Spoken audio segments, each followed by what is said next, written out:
going to create a new task force that is going to figure out why this is the problem. This has been a problem ever since I've been in the United States, because when I started my career, I was a Title I teacher's aide. And I first, as a parent, before I even became an aide, I was a volunteer, and I would go and help children read.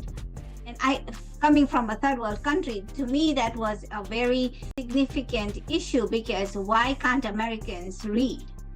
And so it's still the issue 30 years later. So tell me why this is a problem, and why can't we just get this right? Well, nowadays, Political argument, but so many people are on their devices, and they're just constantly consuming information, but not thinking about it and learning about it. But when you get down to the basics, learning to read is phonics. When they put out whole word reading, many people became dyslexic, confused, and are still poor readers because they don't know how to sound out a word. And we have to have that basic phonics. But also, did you know a child who's read to from the time they're born, by the time they're 1 year old, they know to turn the book right side up. So if the book is upside down, they know which way the letters go. They know how the picture should be oriented. And many children today are not being read to because their parents aren't readers. And every generation we get fewer and fewer readers because books are being replaced by devices. And I like to hold things in my hand. I like the book in my hand. I like to write. They stopped teaching script.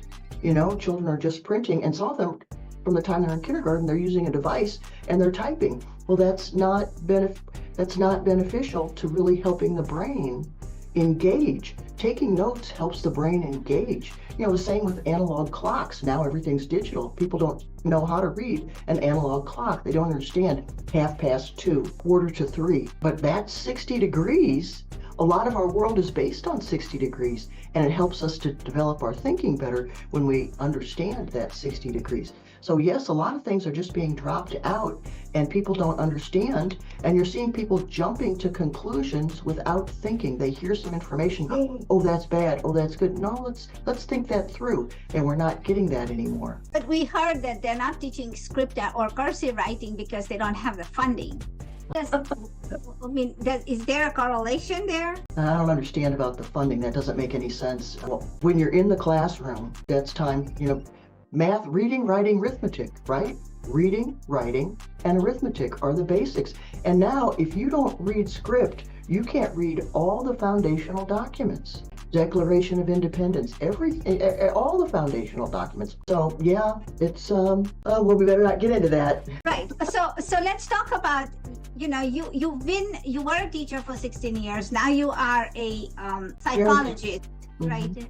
Am I right? Psychologist? Well, now I teach parenting.